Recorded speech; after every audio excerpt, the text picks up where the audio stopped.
Eu quero convidar os irmãos, vamos abrir juntos a Bíblia Sagrada no livro de Êxodo, livro que se reconhece que é escrito por Moisés. Nas narrativas deste livro nós encontramos aqui capítulo 14, Êxodo 14, versículos 10 a 12 e também o 30 ao 31. Nós acabamos de cantar sobre isso. Passagem pelo Mar Vermelho, o faraó vindo atrás, os exércitos de faraó e o povo de Deus passando a pés enxutos. E eu creio que esse momento de louvor já é um preparo para a gente entender aquilo que Deus tem a falar aos nossos corações. Então, capítulo 14, versículos 10 em diante. Chegando o faraó, os filhos de Israel levantaram os olhos, e eis que os egípcios vinham atrás deles, e temeram muito. Então os filhos de Israel clamaram ao Senhor, disseram a Moisés: será por não haver sepulcros no Egito, que nos tiraste de lá, para que morramos nesse deserto? Por que nos trataste assim, fazendo-nos sair do Egito? Não é isso o que te dissemos no Egito: deixa-nos para que sirvamos os egípcios, pois melhor nos fora servir aos egípcios do que morrermos no deserto. Antes de passar o Mar Vermelho, essas foram as palavras do povo de Deus para com Moisés, reclamando, pressionando e também fazendo menção a um arrependimento de terem saído do Egito. Agora vamos para o capítulo 15, e eu quero convidar você, vamos ler do versículo 1 indo até o 21. Então entoou Moisés e os filhos de Israel este cântico ao Senhor, e disseram: cantarei ao Senhor, porque Ele triunfou gloriosamente, lançou no mar o cavalo e o seu cavaleiro. O Senhor é a minha força, o meu cântico, Ele me foi por salvação. Este é o meu Deus, portanto eu o louvarei. Ele é o Deus de meu pai, por isso o exaltarei. O Senhor é homem de guerra, Senhor é o seu nome. Lançou no mar os carros de Faraó e o seu exército, e os seus capitães afogaram-se no Mar Vermelho. Os vagalhões os cobriram, desceram às profundezas como pedra. A tua destra, ó Senhor, é gloriosa em poder. A tua destra, ó Senhor, despedaça o inimigo. Na grandeza da tua excelência derribas os que se levantam contra ti. Envias o teu furor, que os consome como restolho. Com o resfogar das tuas narinas, amontoaram-se as águas. As correntes pararam em montão, os vagalhões coalharam-se no coração do mar. O inimigo dizia: perseguirei, alcançarei, repartirei os despojos. A minha alma se fartará deles, arrancarei a minha espada e a minha mão os destruirá. Sopraste com o teu vento e o mar os cobriu. Afundaste como chumbo em águas impetuosas. Ó Senhor, quem é como tu entre os deuses? Quem é como tu, glorificado em santidade, terrível em feitos gloriosos, que operas maravilha? Estendeste a destra e a terra os tragou. Com a tua beneficência guiaste o teu povo, o povo que salvaste com a tua força, e o levaste à habitação da tua santidade. Os povos o ouviram, eles estremeceram, agonias apoderaram-se dos habitantes da Filistia. Ora, os príncipes de Edom se perturbam, dos poderosos de Moabe se apodera temor.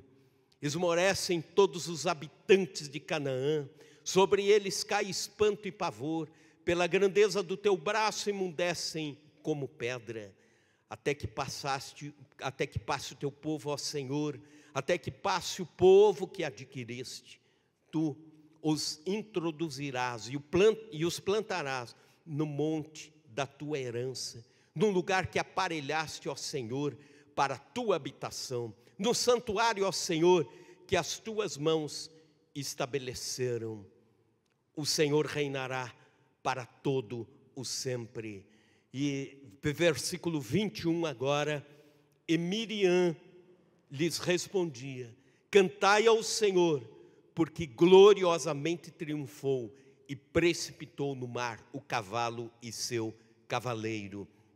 Agora, quando o povo de Deus passa pelo Mar Vermelho, o milagre do mar se abrindo, eles deixam de murmurar e agora cantam louvores a Deus.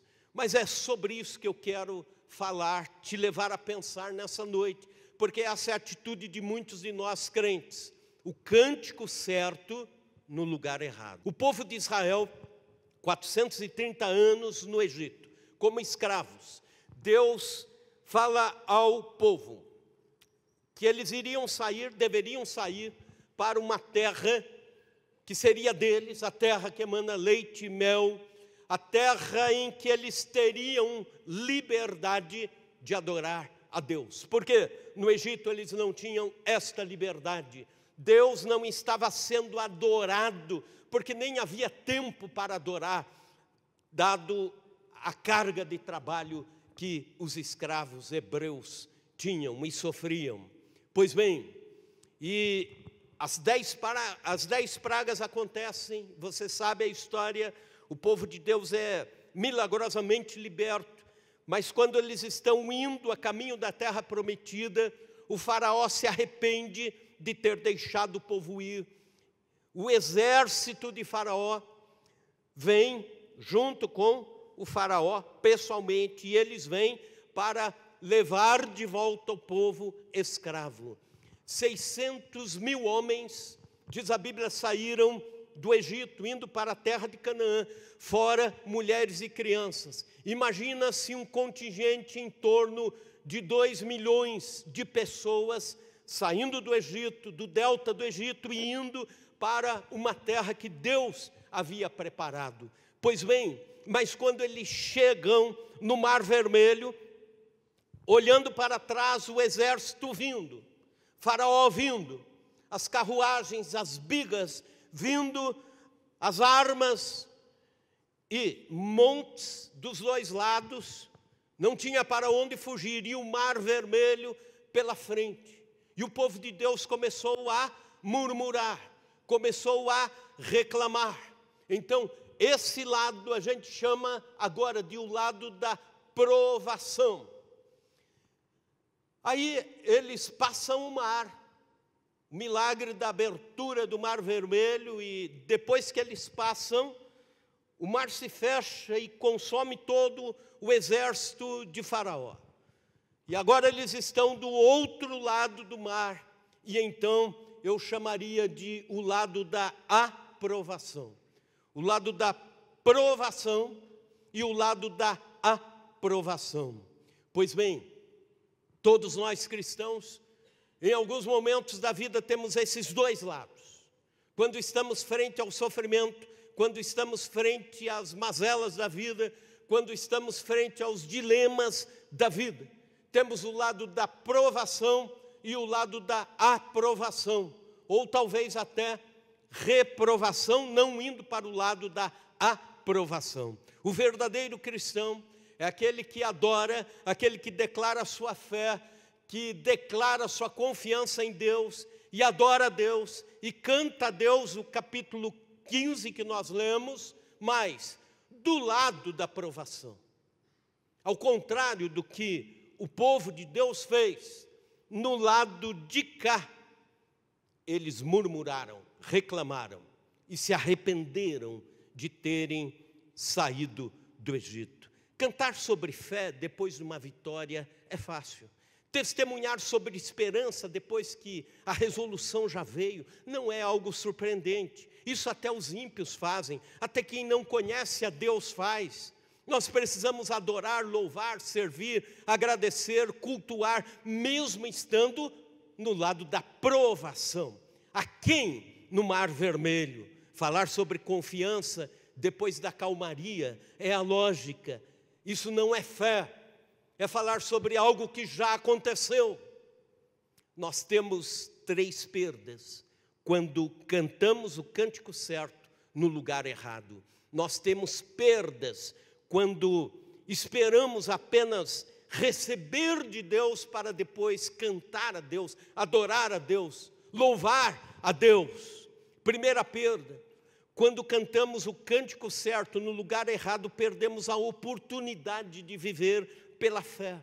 A passagem pelo Mar Vermelho era a oportunidade para Israel chegar na frente do mar, olhar o mar, saber que Faraó estava atrás, os montes aos lados. Mas era a oportunidade deles começarem a adorar a Deus, deles começarem a glorificar a Deus, mesmo pressionados, renderem louvores a Deus. O capítulo 15 poderia muito bem ter sido o cântico de adoração antes, trocando pelo 14. Por quê? Porque essa é a postura de quem adora pela fé, de quem canta pela fé, de quem serve pela fé, de quem reconhece os atributos de Deus quando está aquém do Mar Vermelho. A passagem pelo mar era a oportunidade de eles cantarem pela fé, era um exercício de fé. Eu fiquei imaginando como não seria maravilhoso se o povo de Deus aquém do mar, ao invés de murmurar, cantasse.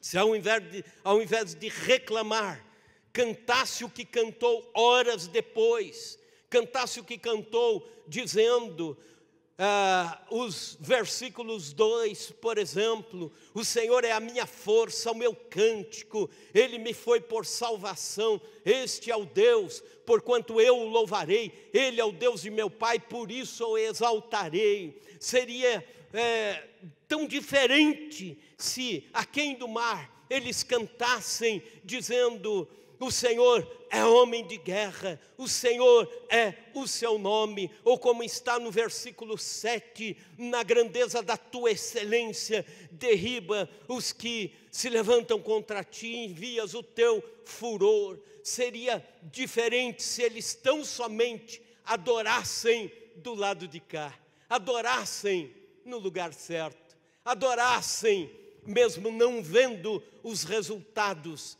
daquilo pelo qual estavam cantando a Deus. Aliás, é isso a definição de fé. Hebreus 11, versículo 1. Ora, a fé é a certeza das coisas que se esperam, a convicção dos fatos que não se veem. Isto é, não vemos o mar se abrir, mas já estamos cantando, prevendo que o Senhor vai abrir o mar. Já estamos cantando, e quem canta, quem adora, está adorando pela fé, aquém do mar. Quando alguém deixa de adorar a Deus em meio às provações e troca adoração por reclamação, está perdendo a chance de viver pela fé. Quando alguém deixa de orar em meio às tribulações, está perdendo a chance. Quando alguém deixa de buscar ao Senhor em meio às tempestades, está abdicando da oportunidade de viver pela fé. O viver pela fé nos ensina a ter os pés no presente, mas os olhos no futuro. O viver pela fé nos ensina a alegrar o coração, ainda pelo que está para acontecer, mesmo que o que está para acontecer não aconteça do jeito que a gente está querendo ou prevendo, mas no jeito de Deus. O viver pela fé nos ensina a agradecer antes da oração respondida, mesmo que a oração respondida não seja da forma que nós queríamos. O viver pela fé nos ensina a celebrar a soberania de Deus antes de visualizarmos as soluções para os nossos problemas. Quando vivemos pela fé, o futuro não é um fantasma. Quando vivemos pela fé, o que vem pela frente já não é um terror.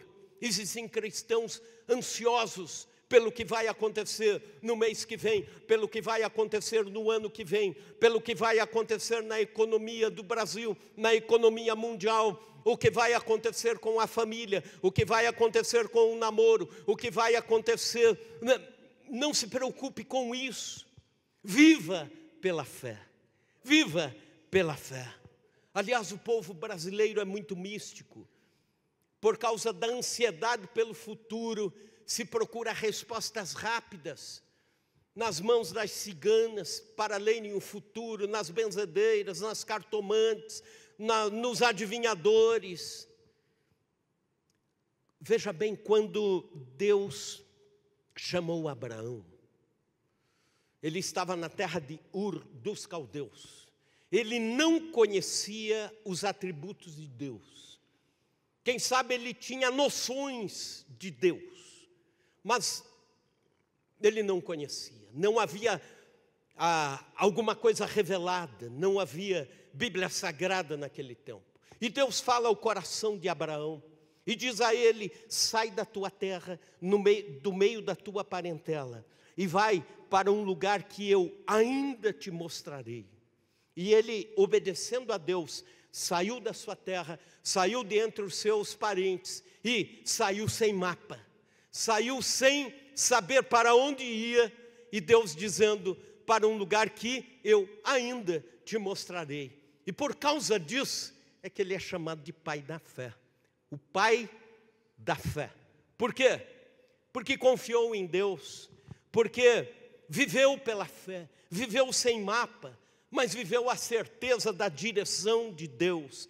Querido irmão, querida irmã, você e eu não vamos conhecer o futuro, nós não iremos conhecer muitas áreas daquilo que queremos saber a respeito do futuro, futuro da vida, futuro da igreja, futuro da família, não, mas nós vivemos pela fé, sabendo que Deus tem o futuro em suas mãos. E o viver em Deus nos faz viver com o coração vazio de ansiedade e cheio de fé. Aleluia! Quando cantamos o cântico certo, no lugar errado, nós perdemos a oportunidade de viver pela fé. Mas também, em segundo lugar, uma outra perda. Quando cantamos o cântico certo no lugar errado, perdemos a oportunidade de adorar além das circunstâncias. Israel adorou quando o livramento já era um fato. A adoração de Israel não foi pela fé, foi pela lógica. O melhor cântico da Bíblia Sagrada é o cântico de Moisés, sabia disso? Ele é lembrado, inclusive lá no Apocalipse. A Bíblia diz que no céu nós vamos cantar o capítulo 15, sabia disso? Nenhum outro cântico, em lugar nenhum, você diz assim, no céu, foi composto aqui na terra e vai ser cantado no céu. O de Moisés será cantado no céu. Só que não foi cântico de fé para o povo de Deus. Por quê? Porque eles cantaram a lógica. Enquanto eles precisavam viver pela fé, estavam murmurando, reclamando. E depois que já tinham o mar aberto, depois que a fúria passou, aí o povo de Deus adorou. Adoraram com a motivação na circunstância. Se o mar não tivesse aberto, eles continuariam reclamando, murmurando e morreriam murmurando, reclamando frente ao mar vermelho. Acontece que eles sabiam que Deus estava tirando eles para uma terra onde iriam adorar. Então, eles sabendo que Deus não falharia, deveriam estar adorando além das circunstâncias, porque mesmo em outras ocasiões, andando pelo deserto, os 40 anos de deserto, eles também foram tentados a murmurar, foram tentados a deixar de adorar e deixaram.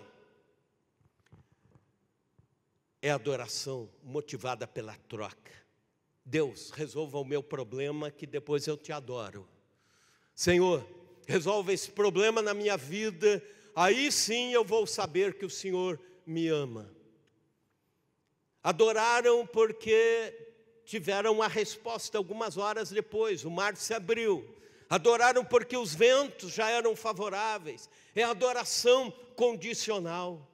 Se Israel adorasse antes do Mar Vermelho, seria adoração incondicional. Não importa qual a circunstância, eu continuo a adorar a Deus. Essa seria a lógica do povo de Israel. mais ou menos como os amigos de Daniel, que disseram: se Deus nos livrar da fornalha, nós não serviremos a Nabucodonosor, não nos prostraremos, não adoraremos a imagem do rei. E se Deus não livrar, também, da mesma forma, não adoraremos a imagem do rei. Não adoraremos o rei como um Deus. Essa é a lógica do texto. E por vezes, a gente coloca condição: se isto acontecer, eu adoro. Se aquilo outro acontecer na minha vida, sim, aí, ok, vou servir a Deus. Adoração que rompe os céus é adoração incondicional. Adoração que não faz trocas com Deus. Adoração que somente sai do coração para chegar no trono de Deus. Mas eles perderam essa oportunidade. O diferencial do verdadeiro adorador consiste em adorar em qualquer circunstância. Adorar quando tudo vai bem, adorar quando tudo vai mal. Adorar quando o céu é de brigadeiro ou quando o mar não está para peixe. Adorar aquém do Mar Vermelho e adorar depois do Mar Vermelho. Não colocar condições para Deus. A Bíblia nos mostra verdadeiros adoradores que foram desprovidos totalmente de estabelecer qualquer condição para a sua adoração. E a adoração desses homens entra para a história como uma lição, como um legado para todos nós cristãos. Como, por exemplo, Jó, depois de perder tudo, perdeu os seus bens, perdeu os filhos, perdeu a saúde. E ele diz, no capítulo 1, versículos 20 e 21, então Jó se levantou, rasgou o seu manto, raspou a sua cabeça, lançou-se em terra e adorou e disse: nu saí do ventre da minha mãe e nu voltarei. O Senhor o deu, o Senhor tomou, bendito seja o nome do Senhor. Isso é adoração verdadeira. Mesmo perdendo, ele está dizendo: eu te louvo, Senhor, eu te adoro, Senhor. Davi adorou nas circunstâncias mais adversas. E quando eu olho alguns dos salmos da Bíblia, as histórias dos salmos da Bíblia, eu fico pensando: comigo talvez seria diferente. Quem sabe eu não teria essa disposição de Davi em adorar. Veja, por exemplo, o Salmo 3, que diz, Salmo 3, indo do versículo 3, indo até o 5. Porém tu, Senhor, és o meu escudo, és a glória e o que exaltas a minha cabeça. Com a minha voz clamo ao Senhor, e Ele do seu santo monte me responde. Deito-me e logo pego no sono. Acordo porque o Senhor me sustenta. Sabe quando ele escreve esse salmo? Ele não escreve num estúdio de música, compondo com a sua harpa. Ele escreve no deserto, quando fugia do seu filho Absalão, que queria matá-lo para ter o trono. E é nessa ocasião que ele escreve esse salmo adorando a Deus. Salmo 34, versículos 1 a 7. Veja comigo o que ele está escrevendo. Bendirei o Senhor em todo tempo, o seu louvor estará sempre nos meus lábios. Gloriar-se-á no Senhor a minha alma, os humildes o ouvirão e se alegrarão. Engrandecei ao Senhor comigo. Agora ele chamando para adorar a todos, uma só, exaltemos o seu nome. Busquei o Senhor e Ele me respondeu, livrou-me de todos os seus temores. Contemplai-o e sereis iluminados, e o vosso rosto jamais sofrerá vexame. Clamou este aflito e o Senhor ouviu e o livrou de todas as suas tribulações. O anjo do Senhor acampa-se ao redor daqueles que o temem e os livra. Sabe quando ele escreve esse salmo? Quando ele se fingia de louco, quando foi pego pelo Abimeleque, rei inimigo, e para não morrer, ele se finge de louco, porque pela tradição da época não se podia prender, ou castigar, ou torturar, ou matar alguém que estivesse fora das suas faculdades mentais. Então ele, na humilhação de não morrer, na ideia de não morrer, no defender a sua vida, ele se finge de louco. É nessa situação que ele escreve esse salmo. Salmo 56, versículos 3 e 4, veja comigo. Em me vindo o temor, hei de confiar em ti. Em Deus cuja palavra eu exalto, nesse Deus ponho a minha confiança e nada temerei. Que me pode fazer o homem mortal? Ele escreve este salmo quando está cercado pelo exército de Saul. A casa onde ele estava cercado, ele poderia morrer em alguns minutos, mas está cantando e adorando a Deus com essas palavras. Salmo 63, versos 2 e 3, veja comigo. Assim eu te contemplo no santuário, para ver a tua força e a tua glória, porque a tua graça é melhor do que a vida. Meus lábios te louvam. Sabe quando ele escreve isso? Quando está fugindo de Absalão, porque Absalão quer matá-lo para ter o seu trono. Ele adora independente das circunstâncias. O que eu quero perguntar, quando você está sendo espremido pela vida, o que sai da sua boca? O que sai dos seus lábios? Deixe fluir adoração a Deus. Deixe fluir louvor a Deus.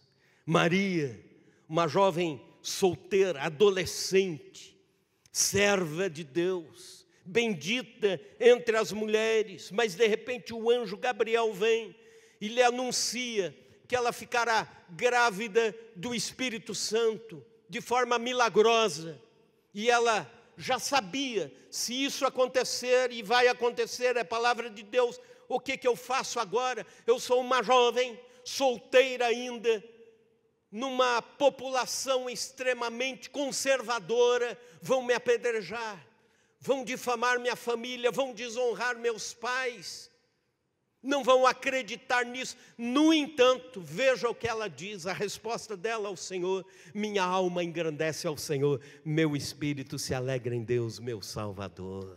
Aleluia. Paulo e Silas, açoitados, com os pés no tronco, lá na cidade de Filipos, quando estavam presos como agitadores, tão somente porque estavam evangelizando na cidade. A Bíblia diz, por volta da meia-noite, Paulo e Silas oravam e cantavam louvores a Deus, e os demais companheiros de prisão escutavam. Como é difícil adorar nas meia-noites da vida, como é difícil adorar quando a empresa não está bem, como é difícil adorar quando o desemprego chegou, como é difícil adorar quando a enfermidade bateu às portas da casa, como é difícil adorar quando a vida prega peças em você, como é difícil adorar quando parece que o tapete sai de debaixo dos pés, como é difícil adorar, mas acontece que essa adoração incondicional é que move os braços de Deus, ela chega ao trono da graça e Deus a recebe como aroma suave. Por um momento, feche os olhos, erga as mãos, comece a agradecer ao Senhor, dizendo: Senhor, é esse o meu mar vermelho. Eu quero que você agora coloque o seu mar vermelho na presença de Deus, mas não peça nada, apenas adore, apenas glorifique, apenas exalte o nome do Senhor, apenas enalteça os atributos de Deus, apenas diga para Deus que você está nessa noite elevando a sua adoração a Ele. Senhor, nós te adoramos na beleza da tua santidade. Senhor, não interessam as circunstâncias. Senhor, nós não colocamos os olhos no mar vermelho, nós colocamos os olhos no teu trono. Aleluia, aleluia. Colocamos os nossos olhos em ti. Colocamos os nossos olhos no alto. Senhor, aleluia, te glorificamos, te glorificamos. Glorificado é teu nome, Senhor. Mas a verdadeira adoração não depende das circunstâncias. Certa manhã, conta-se que um índio convidou o seu filho para irem pela savana do Velho Oeste americano. E juntos saíram, chegaram a um lugar de muito silêncio, estavam ouvindo o cantar dos pássaros. E o índio mais velho disse, o pai disse ao menino: o que você está ouvindo? Ele disse: eu ouço o cantar do pássaro longe, mas também ouço o barulho de uma carroça vindo. Não tinha carroça nenhuma, mas os índios têm uma audição aguçada.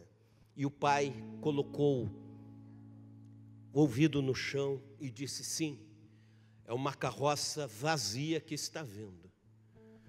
E aí o menininho disse: pai, que é uma carroça eu já sei, mas como você sabe que é uma carroça vazia? E o pai disse: filho, pelo barulho nós sabemos é uma carroça vazia. E eu fiquei pensando nisso, de que existem pessoas que quando vão chegando pelo barulho, você sabe se é um crente cheio do Espírito Santo ou um crente vazio.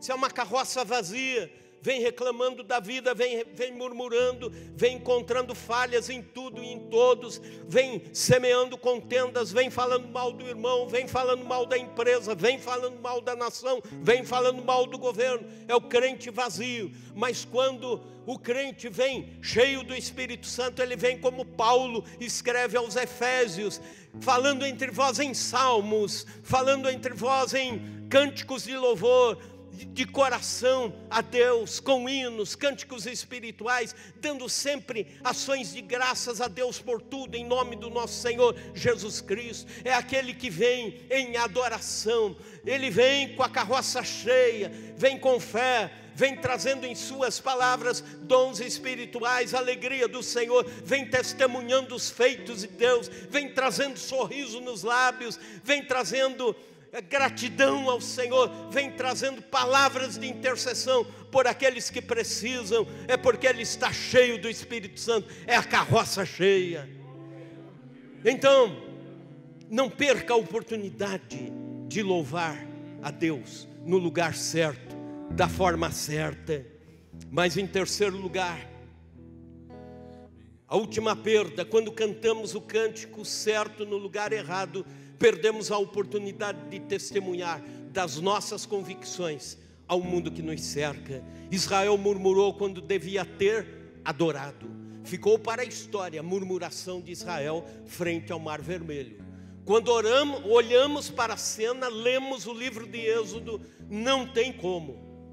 A gente vê um povo inteiro, uma nação que provou milagres de Deus, uma nação que provou a libertação de Deus, agora duvidando de Deus, agora reclamando da libertação e se arrependendo de terem saído do Velho Egito. Martinho Lutero disse o seguinte, que toda murmuração é como adoração ao contrário. A murmuração é música aos ouvidos de Satanás. E quando Martinho Lutero estava sendo muito pressionado no tempo da Reforma Protestante, estava sendo ameaçado, estava sendo arguído, estava sendo pressionado, ele, às vezes, no meio dessas tensões todas, pegava um instrumento de cordas que ele tocava e ele dizia assim: vamos cantar um hino para afugentar Satanás. E cantava ao Senhor e louvava ao Senhor. Por vezes ele ainda dizia: vamos cantar para irritar Satanás. Que a gente comece a fazer isso como cristãos, cantar para irritar Satanás. Está disposto a isso? Está disposto a adorar a Deus do lado certo, frente ao Mar Vermelho, Quando Paulo e Silas adoraram na prisão, a Bíblia diz que as portas se abriram, milagres aconteceram, a prisão se abriu, o carcereiro se converteu a Cristo, e por causa do cântico em meio ao sofrimento, nasceu a igreja de Filipos. Quando Sadraque, Mesaque e Abednego foram jogados na fornalha de fogo ardente, a Bíblia diz que ao sair da fornalha, ilesos, Nabucodonosor se converteu ao Senhor. Não esqueça, alguém está olhando, alguém está observando a forma pela qual você passa, pelas suas fornalhas, pelos seus mares vermelhos. Alguém está observando, e alguém pode ter o seu encontro com Jesus, ou pode afastar-se de Jesus. Depende de sua atitude. Quando cantamos o cântico certo no lugar errado, perdemos a oportunidade de testemunhar os feitos de Deus, a graça de Deus, a bênção de Deus. E quando cantamos o cântico certo, no lugar certo, nós somos adoradores como Abacuque, que dizia: ainda que a figueira não floresça, nem o fruto da vide, ainda que o produto da oliveira minta e os campos não produzam mantimento, as ovelhas sejam arrebatadas do aprisco, todavia eu me alegro no Senhor e exulto no Deus da minha salvação. O Senhor Deus é a minha fortaleza e faz os meus pés como os da corça. Ele me faz andar altaneiramente. Cântico certo, no lugar certo. No Brasil, há 115 anos atrás, chegavam dois missionários, um chamado Gunnar Wingren, outro chamado Daniel Berg, ambos suecos, mas vindo dos Estados Unidos para cá, começarem um movimento de evangelismo que se tornou o maior movimento de expansão de uma igreja dentro do Brasil. Eles estavam, aliás, no mundo, o maior movimento e mais rápido de expansão de uma igreja num país jamais registrado na história. O crescimento das Assembleias de Deus dentro do nosso país. E chega uma época que o Gunnar Wingren sai do Rio de Janeiro, onde toda a igreja já está estruturada, do Rio de Janeiro para baixo, e ele vai para o Nordeste com a sua família. Vai dar suporte aos missionários que estão chegando lá e começar lá também o trabalho de expansão. E lá, no estado das Alagoas, a sua filhinha morre. Sua filhinha pequena, depois de algumas malárias, não resistiu e morreu. A dor da perda era enorme para Gunnar Wingren e Frida, sua esposa. O missionário quis sepultar a sua filhinha num cemitério e lhe foi negado. O padre da cidade disse: essa menina é pagã, ela não pertence ao nosso povo, então não vamos deixá-la ser sepultada aqui. E ele ficou muito aflito com aquilo. Seu coração estava esmagado pela dor da rejeição somada à dor da perda. Pois bem, e ele, reclamando disso, sendo tentado a murmurar, entrou na sua casa e ficou remoendo aquela situação, aquela circunstância. Sua esposa, muito sábia, as mulheres são sempre mais sábias que os homens nessas horas, saiu, foi até o quarto e orou a Deus. O Espírito Santo lhe inspirou de uma forma que ela compôs o hino que diz o seguinte: bem-aventurado que confia no Senhor, como fez Abraão. Ele creu ainda que não via, e assim a sua fé não foi em vão. É feliz quem segue fielmente nos caminhos santos do Senhor. Na tribulação é paciente, esperando no seu Salvador. E ela coloca mais algumas estrofes, e quando chega na quarta estrofe, ela compõe os seguintes versos: quando aqui as flores já fenecem, as dos céus começam a brilhar. Quando as esperanças desvanecem, o aflito crente vai orar. Os mais belos hinos e poesias foram escritos em tribulação, e do céu as lindas melodias se ouviram na escuridão. Não esqueça, os mais belos hinos e poesias foram escritos em tribulação. Que Deus nos leve a adorá-lo, mesmo antes de vermos as vitórias acontecendo. Que Deus nos leve a adorar no lugar certo, na hora certa. Que Deus nos leve ao capítulo 15 de Êxodo, ainda quando o mar não se abriu, ainda com as nossas tribulações. Que Deus nos leve a adorá-lo.